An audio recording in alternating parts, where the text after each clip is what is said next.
Значи, кога едно имаш повеќе, друго помалку, ти треба да вложиш напор за да ги избалансираш.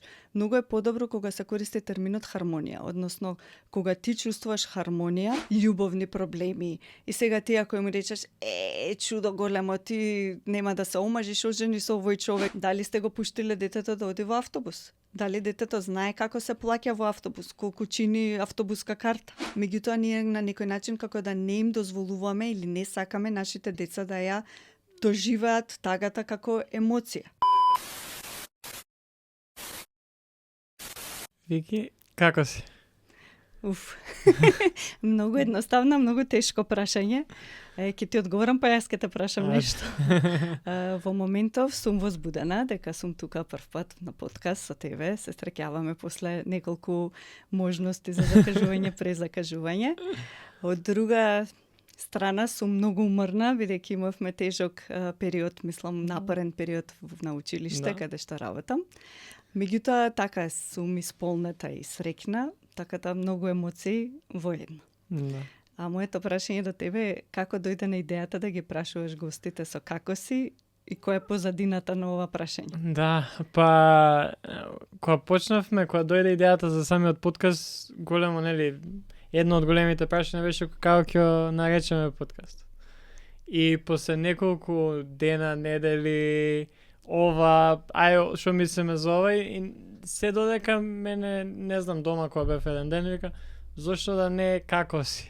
Бидејќи, нели, прашање кое што навидум, ти само каже, едноставно, нон-стоп си го поставуваме, а е многу важно прашање кое што ретко кое застануваме и одговараме онака како што сме. Секако, не може се у секоја прилика да кажеш се, да не знам, среќаш некој на улица му се искажуваш целосно, не у секоја ситуација можеш, ама идејата беше да интересното е што од кога почнавме со подкастот и почнавме да снимаме, па почнавме да објавуваме, секојаш кога ќе го поставив тоа прашање или некој ќе ми го поставише прашањето, ја размислува за тоа. Бидејќи нели сега веќе еднаш неделно минимум го поставувам тоа прашање пред камери, а и нон-стоп дали дур ставаме епизода на Инстаграм, на YouTube. Секоја недела иде нова епизода, па нон-стоп ги гледаме епизоди, па ова. И тоа прашање сега ми е, нема да кажам преку глава, бидејќи стварно е важно, ама многу повеќе размислувам на истото. Те прашав затоа што јас, освен нели што сум психолог, исто сум и комуниколог. И во комуникацијската теорија ова прашање всушност паѓа под фатичка комуникација, што значи комуникација за да се оствари првичен контакт и нели обично на улица како што рече, тоа го правиме како си, ние не очекуваме сега човекот да ни раскаже се за неговиот живот во моментов што му се случува, туку едноставно како еден вид на поздрав, како добар ден, како си, и сите најчесто одговараме добро сум. Меѓутоа, подзади тоа добро стојат многу длабоки емоции, доживување и искуства, така да многу важно прашање. Да, и еве нешто со кое што уште од сам старт дојдовме до идејата, како си е првичното прашање, ама после тоа како follow-up е, на вистина како си. Така. Бидејќи е многу важно, баш поради тоа дека сите секојаш одговараме со најчесто добро сум, фала ти, како си ти, да имаме простори да бидеме прашани и да прашаме, не, Вики на вистина како си, сакам да знам како си, и баш и затоа сакам секој подкаст така да почнеме, бидејќи на крај на денот многу е важно како сме и не секојаш гостинот преку маса ќе ми каже на вистина како се, ама да му дадеме таа шанса, можеби некој од нас воопшто не сме ни прашани денеска, последни 2-3 дена, недела дена, не знаеме, не знам, само и кажа, напорно е, работа, брз живот живееме и не секојаш имаме можност да одговориме на тоа прашање. Точно, ако барем еднаш дневно си го поставиме прашањето како сум денеска, да се соочиме со себе, со своите чувства, со своите емоции, е многу важно. Или баш пред спиење да си кажеме што денеска ми се случи и вау, што се направив за да го проживам овој ден така како што треба, за следниот ден да имаме енергија, мотивација за нешто повеќе. Да, и мислам дека самото прашање како си е некаков почеток на менталното здравје. Точно. На размислувањето, што кажа се и ти. Како поминав денеска, како се чувствував дok ќе правев овие работи. И јас сум бил во ситуација да, не знам, сум направил нешто, завршило кој што треба, сум завршили со подкаст снимање, ама после тоа многу е важно како се чувствувам. Точно. Има некои снимања кои што знаеме дека сме истерале добра епизода. Ама не се чувствуваш. Ама јас се чувствувам празно, јас се чувствувам окей, не дадов свој максимум или нешто ми фалеше. И многу е важно да бидеме во тек со нашите чувства. Да, не секогаш треба да се водиме скроз со нив, ама да бидеме во тек, да знаеме дека окей, сега се чувствувам вака, ова ми е реакцијата, вака ќе направам. Нема ништо да направам. Точно, значи дури од сабајле ако не се чувствуваш дека денеска си подготвен за овој подкаст, можеби е подобро да се откаже или да се презакаже, отколку само така да се истера и понатаму да се чувствуваш дека не си го направил тоа што си требал да го направиш. Да, јас секојаш кога имам опција, например, тоа после ковидот нели стана работа од дома, работа во канцеларија. За некои луѓе работата од дома е супер и им одговара и исполнети се, имаат можност да завршат многу повеќе работи, ама јас се чувствувам дека кога работам од дома, можеби ефективноста не ми е многу поразлична од кога работам од канцеларија, ама само за тоа што јас можам таа работа или ќе завршам лежејки дома во кревет, не се чувствувам не знам, исполнето со самото. Тоа ми треба да станам, да одам, да ја завршам работа, па подобро ми прави да се чувствувам. И затоа секогаш би избрал работа од канцеларија или на терен, него Па нели психолозите за време на ковидот кажуваат доколку долго време си во карантин или дома, кога ќе преминеш од спална во дневна соба, облечи ги пижамите, облечи се во нешто друго, за чувството да го смениш, дека ете нешто правиш, да се чувствуваш попродуктивен, затоа што навистина беа тие тешки времиња, многу предизвици, ние ги пребродивме, меѓутоа колку имавме време за рефлексија, да се осврнеме на се она што ние како луѓе го поминавме во тој период. Да, и тоа е пак многу важно, самата рефлексија, самото кај што научивме од сето тоа. Можеме вака до бесконечно што кажа ти, ама сакав бидејќи на почеток сакам освен тоа како се да ги прашам и сите гости, што за нив е менталното здравје? Што така што за тебе што представува ментално здравје? Значи, ја нели можам да ја кажам дефиницијата според книгите или според Светска здравствена организација, меѓутоа ми текна дека постои една не е поговорка, меѓутоа ако се сеќавате на еден слоган што постоеше пред едно 20 можеби години, цело е кога има се. Така да тоа е и менталното здравје. И сега има многу полемики, нели, кои како различни психолози различно го дефинираат, лекарите го дефинираат од својата перспектива и слично. Меѓутоа, многу често ние велиме дека треба да имаме баланс. Меѓутоа, кога имаме баланс, ние треба да вложиме напор за да ги балансираме работите. Значи, кога едно имаш повеќе, друго помалку, ти треба да вложиш напор за да ги избалансираш. Многу е подобро кога се користи терминот хармонија, односно, кога ти чувствуваш хармонија помеѓу она што го имаш на физичко ниво, на ментално ниво и на социјално ниво. Значи, понекогаш социјалниот живот е поактивен, понекогаш треба да се даде предност на некои други активности на работата. Ако ти се чувствуваш незадоволно затоа што нели сакаш да ги балансираш истовремено да имаш и социјален живот и продуктивност на работата, тоа не секогаш е можно, како што кажат и во овој брз начин на живот. Значи ти вложуваш напор и се чувствуваш несреќно. Зашто не сум јас толку продуктивен, зашто сега јас морам да излезам, а може би сакал да работам. Меѓутоа, ако ти воспоставиш еден вид на хармонија, односно ако си речеш, овој период ќе дадам предност на или приоритет на ова, а подоцна ќе можам да направам нешто друго и се чувствуваш задоволно со тоа што така си ја донел таа одлука, значи ќе биде многу полесно да се чувствуваш и ментално добар, односно знаеш зашто ги правиш работите. Например, еве јас за да се чувствувам убаво, сега почнав да вежбам од сабајле. Значи тоа не 20 до 30 минути, меѓутоа ми дава нова енергија за кога ќе отидам на работа, кога ќе се соочам со предизвиците, да се чувствувам подобро. И многу ми е подобро тогаш да вежбам, отколку после работа, кога сум тотално изморена, ама тогаш си дозволувам, например, да дремнам. И сега некој ќе рече, ама губиш од денот. Не, ја добивам дополнителни часови од денот, затоа што доволно е половина час за подоцна да се чувствувам ако треба да завршам нека обврска попродуктивна или не знам, ако треба да се видам со пријатели, да учествувам во разговорот, а не само да се чувствувам преуморна и да едва чекам да заврши времето на нашата средба за да си одам дома.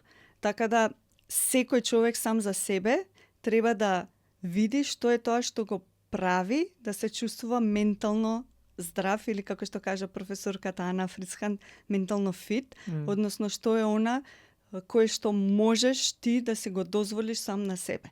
Бидејќи обврските не претрупуваат сите, едноставно понекогаш не се дозволуваме да здивнеме. Нели италијанците имаат таа узречица piacere far niente, значи задоволство од тоа да се прави ништо. Ние веќе сме заборавиле што е тоа да не правиш ништо, меѓутоа да немаш ни телевизор, да немаш ни мобилен телефон, затоа што секоја минута од времето се трудиме да исполниме со нешто. И тоа го гледаме и кај децата. Ние не дозволуваме на нашите деца да им биде досадно. Секој момент од денот на нив им е структуриран, исполнет, ги носиме од една активност на друга активност, училиштето трае подолго, домашните. Значи, креативноста на децата, за да им стане досадно и да смислат нешто сами што да прават, ја убиваме. Затоа што дури кога е досадно, ние се трудиме да им наметнеме некоја активност за да ги забавуваме. И подоцна нормално тоа и се преточува во различни нарушувања, па дури нели и нарушување на вниманието, на фокусот, значи децата веќе не можат да седат мирно затоа што постојано бараат некој нив да ги ангажира и забавува. Да, и токму тоа баш за време на COVID имаше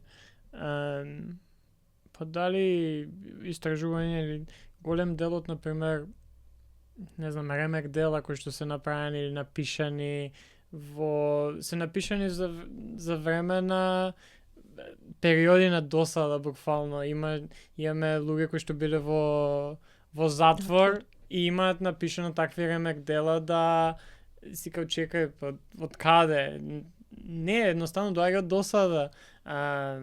Сега не ми текнува точно кој, ама пак например порано, ајде сега веќе имаме играчки, имаме игри, имаме телефони, смарт. Порано, не знам. Секогаш ми е интересно, ја дека бейсбол, се навлеков на бейсболот кога бев во Америка и се враќам овде и многу пати ми се има десено, не знам, со некои луѓе постари, 30 на 40, па ние тоа го игравме пред зграда, со прачка и точно, не знам, парталава топка, да. Нешто налик на топка. Го виделе некој видел на телевизија како се игра и со прачка и удираат. Не им требало тоаш на нив.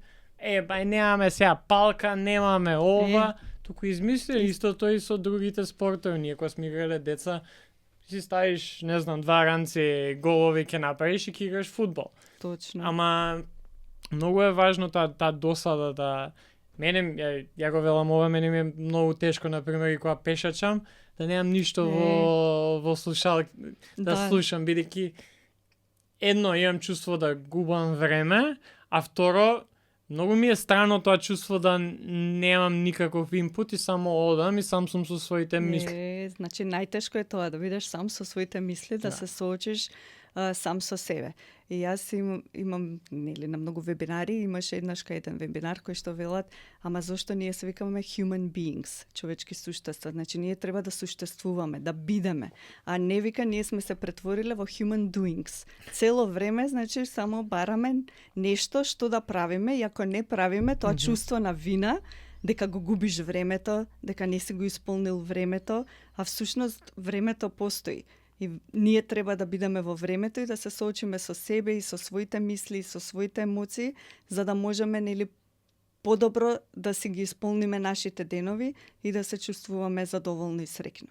Затоа што ако не исполниме нели нашата to-do листа, подоцна пред легнување не се чувствуваме спокојни.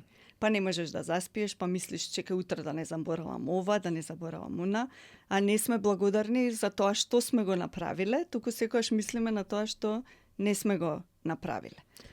Да, и не знам, и на подкастов имавме епизоди кои посветивме и читавме книгата Анксиозна генерација од Джонатан Хајд, каде што не е само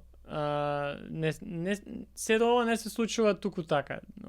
Туку е резултат на технолошкиот развој, резултат на социјалните медиуми, резултат на сите овие иновативни работи кои што навидум ни помагаат и точно да ни помагаат и имаат корист и дефинитивно и паметните телефони и интернет и се тоа ни помага да бидеме можеби поефикасни, поефективни.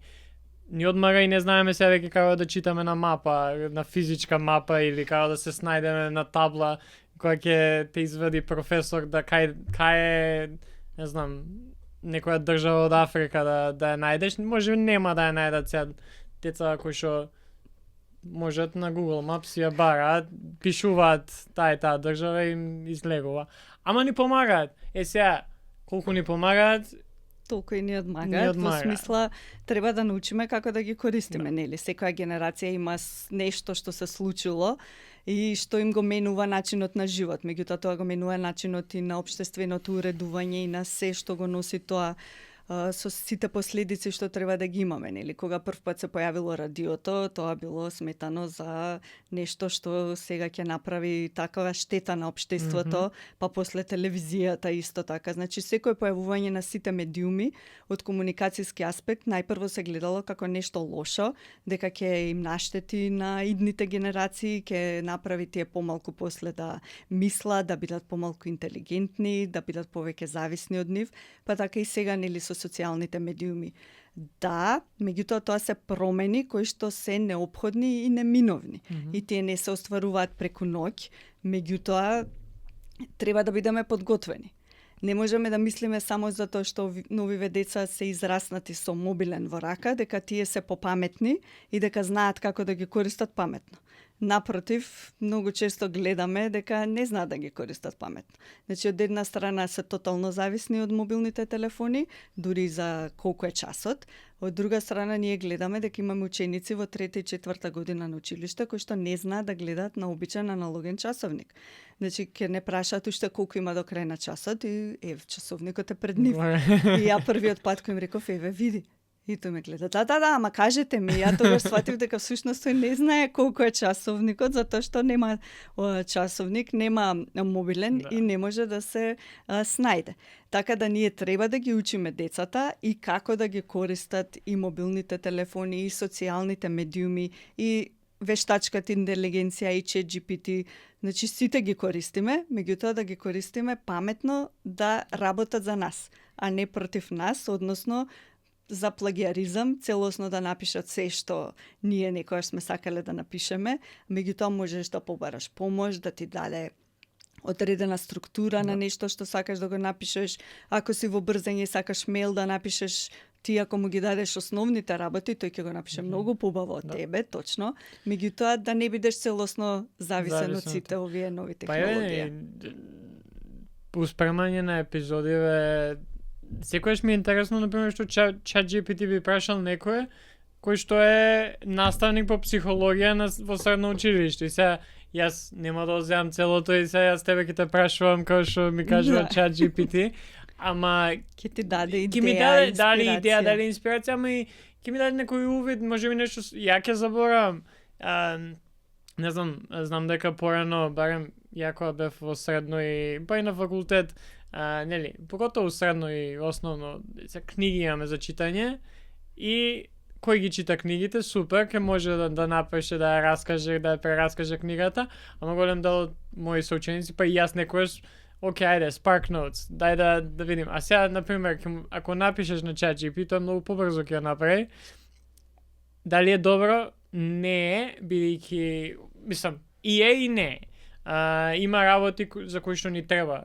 Ја не можам да ги прочитам сите книги за да се спремам за интервју со одредена личност.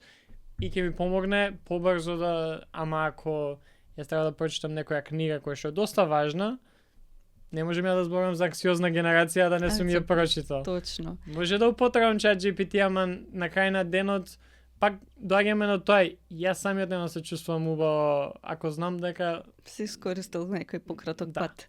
Значи ние во училиште сега дозволено е до некоја граница да се користи вештачката интелигенција, затоа што кога целосно ја забраниш, ќе постигнеш само спротивен ефект. Значи децата ја користат, учениците ја користат, меѓутоа дури и еве и меѓународната организација за меѓународна матура IBO дозволува да се користи, меѓутоа тоа да се референцира и точно да се каже што му е дадено на ChatGPT како промпт, како поидовна прашања, да, за да видиш што ти вратило ChatGPT. Значи ние го користиме и на час. Еве ајде да напише есеј според тоа што треба, според критериумите што ние ги имаме за психологија и да видиме колку ќе го оцениме според критериумите според кои ги оценуваме учениците. Значи да, ќе го напише, меѓутоа повеќе од 4 нема да добија. Нашите оценки се до 7. Така да гледате дека да, ќе постигнете некој ниво, меѓутоа што ти можеш дополнително да направиш, бидејќи ChatGPT самиот си кажува дека не размислува на истиот начин, дека критичкото мислење му е слаба точка, а тоа е тоа што многу се вреднува и се оценува во нашата програма. Така да кога читаат лектири по англиски, по македонски, албански јазик, да тие ќе сватат содржината, значи на нив им треба и многу повеќе кај нас професорките им ги објаснуваат и историскиот контекст, затоа што особено во македонските лектири не секогаш нашите ученици се запознаени со историскиот контекст во кој што се случува действието во книгите, особено ние од македонските писатели како Живко Чинго и Големата вода или Петре М. Андреевски, едноставно затоа што не ја учеле таа историја за да може да сватат. Па значи на часовите се прават тие дискусии, се поставуваат тие прашања со цел да се свати целосноста на книгата, зашто треба да ја прочитаат. И јас се памтам кога сум ги читала некои од книгите, не ми биле јасни некои работи, меѓутоа ние тогаш сме немале такви дискусии, нели се пишувало во тетрадка, еден на која напише 10 ќе препишат. И кога ќе гледам од денешен аспект, што ако еве сме ga имале во тетрадка, сме пишувале, пак некои работи останале неразјаснети, затоа што професорот ќе речел, ај кој сака да прочита лектирата, и што се добива со тоа. No. Така да многу повеќе сега настават, особено во нашето училиште, е фокусирано на таа дискусија, на тој разговор, на постоење на спротивставени мислења, на давање аргументи за тие мислења, значи за да се подготват учениците и за она што ги очекува во вистинскиот живот, не само во животот во училница. Да, сега да те прашам, ево уште на сам старт, иако веќе збориме доста, од каде доаѓа идејата, нели, дипломиран си психолог, од каде еве, професор си во средно училиште, од каде доаѓа идејата да работиш со деца или со тинејџери? Па нели во животот се случајно доаѓа, уствари не секогаш е случајно.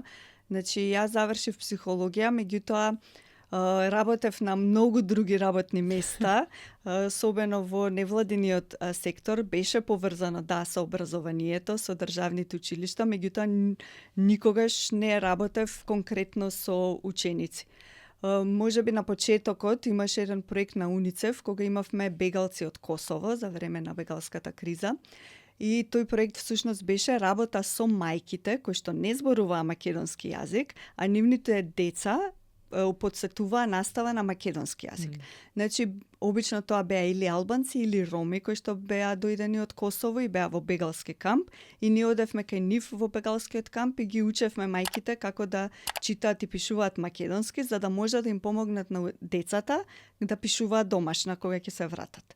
И значи веројатно тоа беше некој прво такво искуство, меѓутоа тоа беше многу одамна 2000-та година, така да од тога се поминати 25 години и измеѓу навистина работев многу други работи, меѓутоа последниот проект на кој што работев во фундацијата Чекор по Чекор беше на описменување на учениците, со тоа што ние во соработка со УСАИД креиравме алатки и Државниот испитен центар и Бирото за развој на образование, алатки за оценување на раната писменост и раните математички вештини кај нашите ученици од 1 до 3 одделение.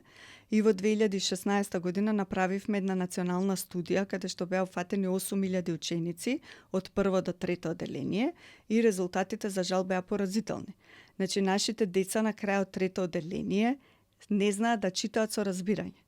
Значи, ќе прочитаат краток тест, меѓутоа кога треба да одговорат на прашањата, оние што се фактички прашања ќе ги одговорат, меѓутоа оние кога треба да спојат информации од 2 до 3 реченици, тоа се кратки текстови, значи вкупно 6 реченици има во текстот, тие не знаат да го дадат одговорот.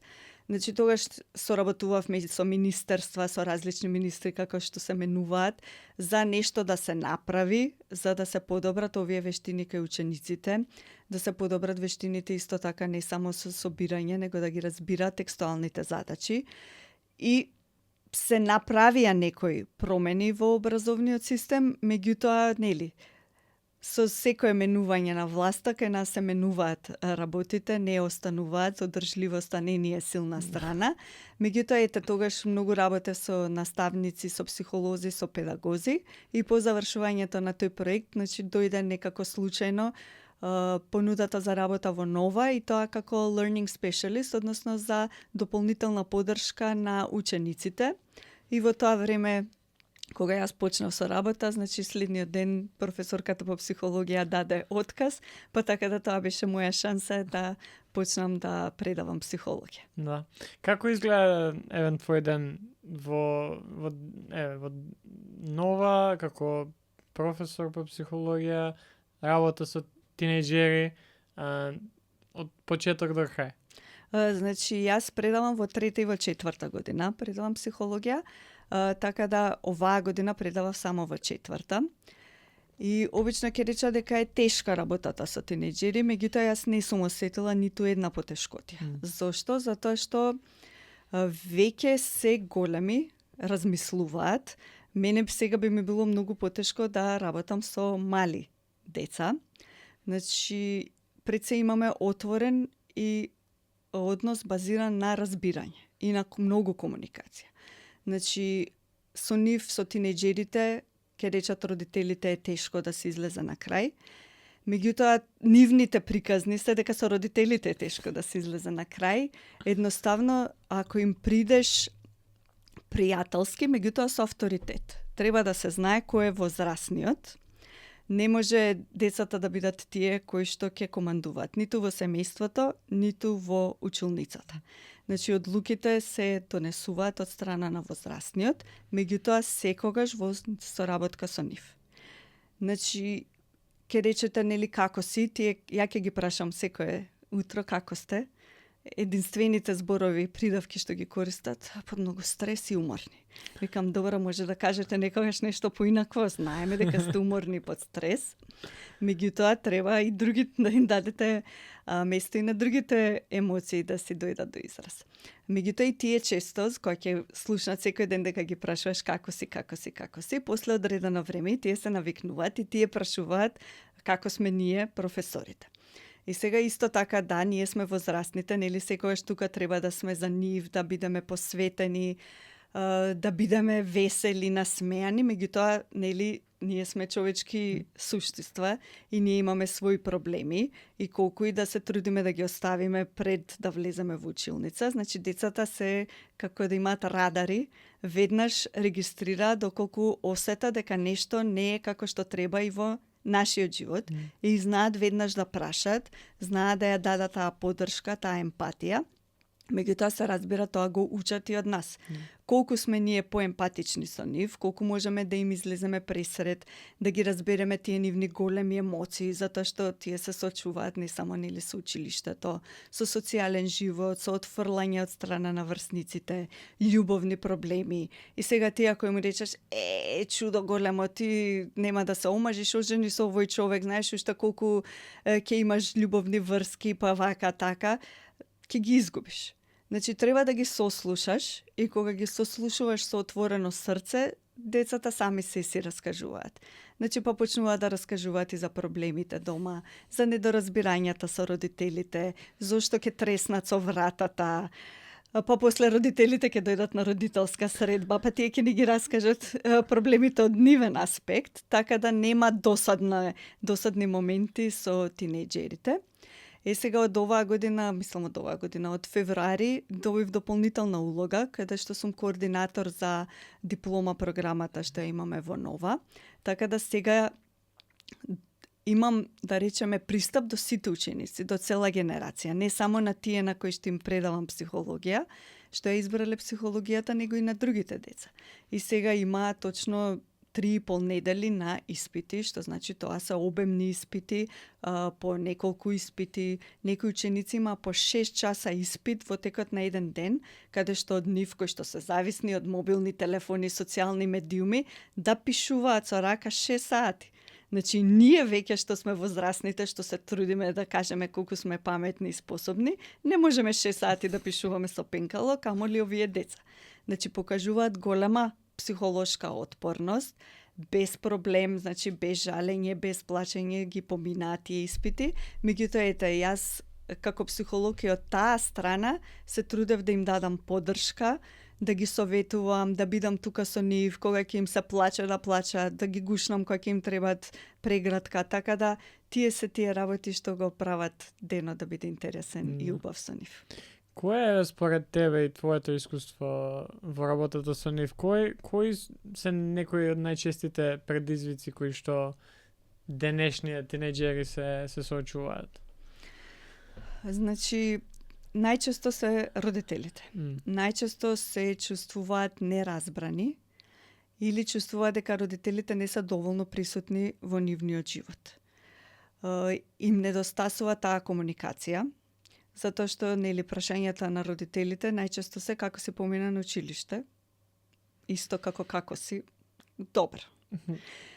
Некои од родителите не знаат што предмети имаат децата одбрана. Од друга страна пак имаме и родители кои што се презаштитнички настроени и премногу вклучени во образованието на нивните деца, значи што и во 3-та и во 4-та година се трудат се да знаат што учат децата на училиште, тие ги читаат книгите наместо децата и да на некој начин ги заштитат од реалниот живот. Значи, и едното и другото не е добро. Секогаш треба да најдеме некој среден пат. Значи, да го оставите детето да биде независно, да го оставите да биде самостојно. Меѓутоа, ако ги прашате родителите, сите родители ќе ви кажат дека сакаат самостојно дете, кое што ќе биде спремно за реалниот живот. А ако го прашате родителот што тој направил и какви можности му дал на детето да ја покаже таа своја самостојност, кога со автомобил ги носите од место А до место Б, дали сте го пуштиле детето да оди во автобус? Дали детето знае како се плаќа во автобус, колку чини автобуска карта? Дали сте го пуштиле само со такси? Да, кој ќе биде со другари. Значи, тука се сложени, комплексни овие работи. Ние сите би сакале да имаме финско образование и фински начин на воспитување, меѓутоа дали Македонија е финска? Дали нашето општествено уредување е како во Финска? Дали вие ќе го пуштите детето само да оди да пешачи во школа или после првите 2 минути ќе мислите дали на првиот пешачки премин некој го згазнал, иако детето ги следело правилата. Меѓутоа, тоа е таа недоверба која што ја имаме ние во нашето општество, што се одразува како недоверба во нас самите, во нашите способности. Значи, многу родители се исто така загрижени, се прашуваат дали ние правилно ги воспитуваме нашите деца. Дали правилен избор сме направиле што детето сме го дале во државно училиште или сме го ставиле во приватно училиште. Значи, цело време на родителите во денешно време воопшто не им е лесно, затоа што постојано се менува. Ја додека сум раснала, моите родители биле присутни затоа што во 3 часа завршувале со работата, не читале мејлови попладне, не доработувале, немале крајни рокови. Тоа било тоа. Ја оставаш работата тамо каде што е местото, имаш време да се посветиш на своите деца. Меѓутоа, денеска тоа не е така. Така да, единствено ако децата ја разберат перспективата на родителите и родителите ја разберат перспективата на децата, ќе можеме да направиме нешто и да ја воспоставиме таа комуникација која што ни недостасува. Ние имавме една работилница во ноември и една од учениците кажува дека него нова го пораснала, затоа што е во нова од градинка. И тој го сватил тоа како родителите сега го даваат тука, училиштето се грижи за него, затоа што родителите имаат многу работа, се враќаат дома многу доцна, ако кој ќе се врата дома или треба да доработат нешто, или се на службено патување. И детето ја чувствува таа отсутност, иако детето веќе е сега 18 годишно. Од друга страна го слушаме родителот кој вели да, ама јас морам да работам, за да заработам, за да можам да си дозволам детето да оди во нова и да знам дека нели таму е безбедно и заштитено и да му дозволам да му приуштам некои работи кои што нели во денешно време децата ги сакаат и ги бараат, дали е тоа iPhone или патики, така да ги имаме двете перспективи. Меѓутоа, таа комуникација понекогаш ја губиме меѓу родителите и децата. Да, интересно беше што еве пред некоја недела снимавме епизода за адолесценција, серијата пред некој месец што излезе на Netflix, каде што нели станува збор за едно дете кое што од навидум просечно функционално семејство оди прави тоа што го прави и убива врсничка на начин на кој што е не знам, не можеш да поверуваш. Ние не веруваме како гледачи дека сите сме на страната на детето, не можеме да поверуваме дека можело да се случи тоа. И кога гледаше навидум семејство кое што му овозможило се нели дејството се случува во Велика Британија и семејството е некое просечно па и надпросечно семејство кое што татко работи, мајката се грижи за ама ја нема таа комуникација, ги нема татко само што си доаѓа дома на сабајле, полицијата упаѓа. Тоа дава за знание дека татко колку е присутен во животот на тоа дете и не можеш да не знам, самото тоа токму тоа фали, таа комуникација, каде што окей да, ти ќе му обезбедиш се, ама нема таа емоционална поврзаност и поддршка. Веќе не секојаш е материјалното што мене ми е потребно како дете или меѓутоа одговорноста е наша, возрастните. И ние кога ќе седнеме на ручек, дали ги оставаме секојаш мобилните телефони, дали во позадина работи телевизорот, дали знаеме да поставиме прашање за детето да ни даде вистински одговор, а не само да, не знам. Значи, тоа е тоа нешто со кое што треба да се занимаваме ние. Јас имам сестра која што живее и работи во Италија, значи кога ќе дојде таа тука, вика, вие во Македонија сте почнале многу површно да комуницирате. Значи, во Италија се дебатира, се раскажува. Тие ако одат на вечера, подоцна имаат дебата за тоа каква била храната, дали вредела за тие пари што си ги пратил, како ја сервирале, значи за нешто за кое што ние, нели, беше, да, како беше, добро. Како плати, скапо беше. И толку се завршува. Тие имаат подпрашања за се. И така ќе дојде тука, мене ме поставува подпрашања, и јас сваќам дека стварно јас кога зборувам како во кратки реченици, ја мислам дека треба некој друг да ме свати што сум сакала да кажам. И таа уствари ми ги отвара видиците дека не, поставуваш дополнителни прашања за да видиш дека да покажеш дека си заинтересиран. Па исто како и со ChatGPT, ако му поставиме некое најобично прашање, нема да ти даде тоа што одбараш, ама ако и како што кажа ти, ако ги дадеме сите податоци за мејлот што ни треба да испратиме, ќе го напише целко што ни треба. Точно. Да, нема може ние ќе треба да додадеме некои човечки детали до тоа, ама ако му ги поставиме вистинските прашања, ќе ни даде вистински одговор. Така да, тоа е тоа. Значи треба родителите прво да почнат од себе, што тие прават, затоа што децата најмногу учат од емитирање на однесувањето на родителите. Значи, таа комуникација, ние веднаш знаеме што се случува во семејството преку однесувањето на децата. Како во семејството се однесува со тоа дете. Дали тоа дете може би трпи семејно насилство, затоа што имаме секакви случаи во општеството. Дали тоа дете дома му се дерат, дали со тоа дете дома не зборуваат воопшто.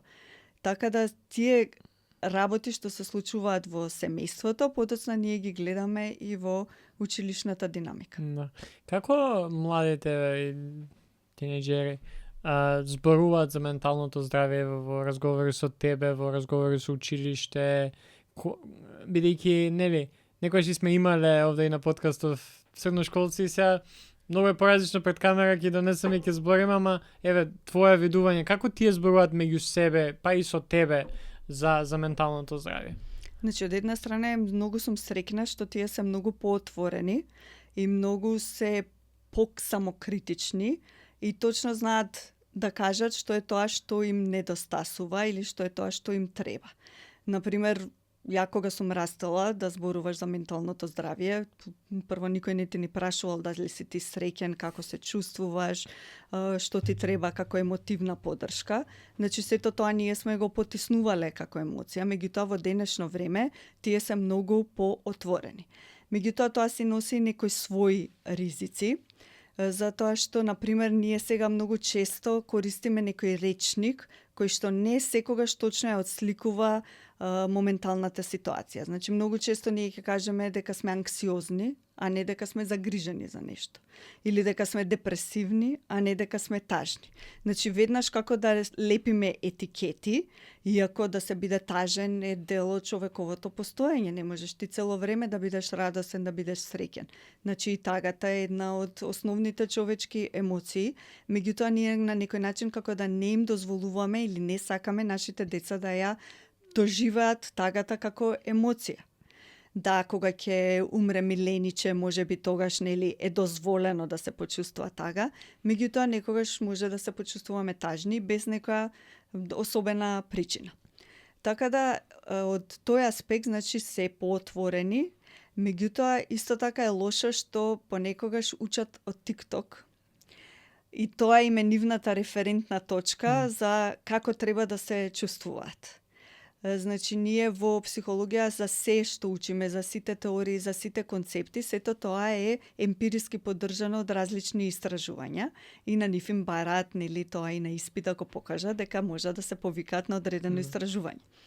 И тие многу често ми велат дека им е многу досадно како да треба на памет сега да ги научат сите тие податоци, ама попосле од друга страна ми кажат, вчера колку бев паметен, се повикав на тоа и тоа истражување, можев да им објаснам на другите што се подразбира под некој концепт. И подоцна ќе видат дека на TikTok не секогаш тоа што го покажуваат е всушност вистината, затоа што сега веќе и тие можат да оценат критички дали некој истражување е издржано или е направено нели само со прашалник даден на 5 луѓе и се заклучува дека тоа ќе важи за целата популација.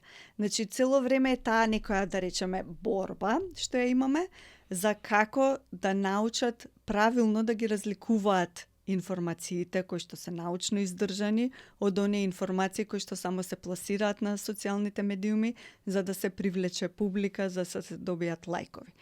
Меѓутоа, повторно да се вратам на менталното здравје, значи се по-самосвесни отколку кога сум била јас и кога сум растела, многу повеќе се зборува сега за менталното здравје, многу се поотворени, на нив не име проблем да дојдат да раскажат, да се расплачат, не е како во наше време кога ќе одиш ке психолог дека тоа било нешто лошо.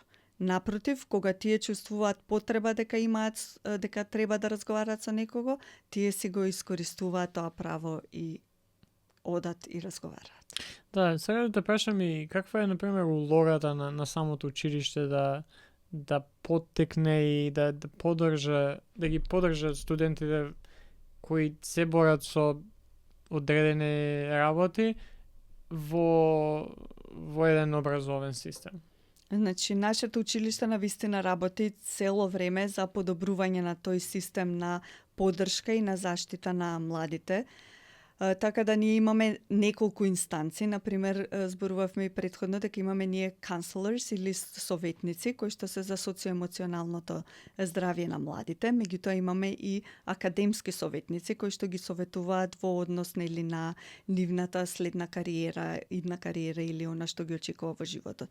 Меѓутоа тие работат заедно. Дополнително имаме професори по психологија, работиме со сите наставници, директорот, заменик директорот, сите ние сме како еден тим. И кога ние наставниците поминуваме најдолго време со учениците во училница. Нашите часови траат 70 минути. Значи за 70 минути ти можеш да го процениш расположението на детето, особено ако го гледаш неколку пати неделно. Значи можеш да заклучиш дали нешто се случува во животот на детето и имаме систем преку кој доколку сме загрижени или видиме дека нешто не е како што треба, пред да разговараме со детето, ако е затоа што не сите наставници се чувствуваат подготвени да разговараат со учениците за нивните лични проблеми.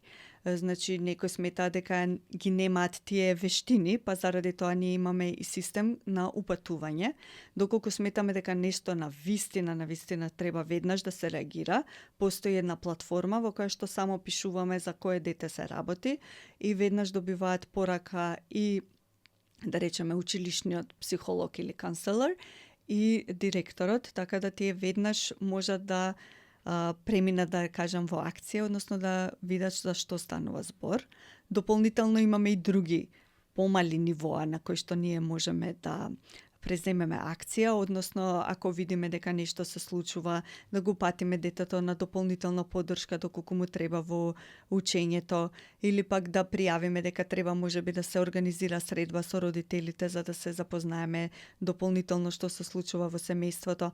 Така да многу активно сме вклучени и како наставници и како тим од психолози, за да знаеме што точно се случува и да можеме да помогнеме. И се разбира подоцна кога ќе се открие што е проблемот, се задржува доверливоста на информациите, значи никогаш не се доведува до прашање. Меѓутоа наставниците се информирани како да постапат со одреден ученик, дали има некоја тема што не треба да се зборува со тој ученик, дали треба родителите да се повикаат дополнително за да се известат, така да постои добар систем на заштита на децата во нашето училиште. Сега те прашам, сега док зборуваше и ми текнува преска, нели ја спомнав и самата серија Адолесценција. Кои се некои од предизвиците кои што вие како наставници се соочувате на дневна база? Бидејќи зборувавме нели за деца, зборувавме за родителите, ама како е да се биде наставник денеска во едно време на ваков технолошки развој? Па да, тоа е голем предизвик за да си ја задржиш професионалноста, но за да ја задржиш и отвореноста и комуникативноста за учениците да можат да разговараат со тебе како наставник, како возрасен.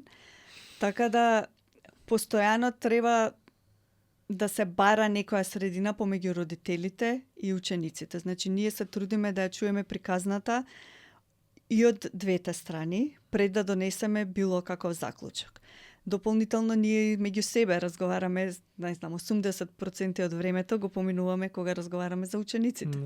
Значи ние точно знаеме за секој ученик како е на овој час, како е на некој друг час, дали, не знам, на излегол, затоа што кај нас исто важи политиката на учениците до 3-та година, не им се дозволува да излегуваат надвор од училиштето. И веднаш знаеме ако некој ученик излегол надвор, дали затоа што нели времето е сега убаво, па му се пиело кафе во Форца. Меѓутоа ние знаеме дали е тоа од причина за тоа што му се пиело кафе или па затоа што сака да пуши некаде скриен. Значи многу сме тесно поврзана заедница, многу работи ги знаеме, многу работи самите ученици ни ги кажуваат за себе, така да се трудиме, значи, тука да бидеме како поддршка. Не секогаш да бидеме тие што осудуваат или ќе ги караат учениците, па дури и директорите, значи секогаш поаѓаат од таа перспектива како можеме најдобро да го поддржиме ученикот, а не како можеме да бидеме ние паметните и возрастните и само да кажуваме што треба, што не треба. Да. Гледам на време и ни останува уште малце и би сакал да завршиме како некој кој што има увид кон млади и тинеџери и па и млади луѓе. Која е твојата препорака кон нив дали кога се чувствуваат анксиозни или кои имаат притисок, дали од учење, дали од испити, дали немање мотивација. Која би ти била твојата препорака кон нив? Значи, ние како дел од нашата курикулум по психологија учиме многу за стрес, учиме како се надминува стресот. Има една многу интересна книга што се вика "Зошто зебрите никогаш немаат чир на желудник". Затоа што нели се зависи од тоа како ние ги интерпретираме информациите.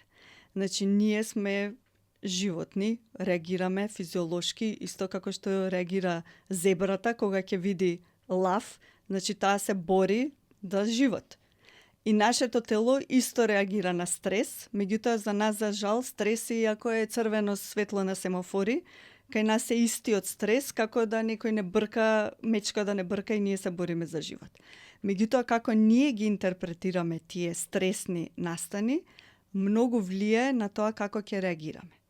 Значи, не може на се исто да реагираме.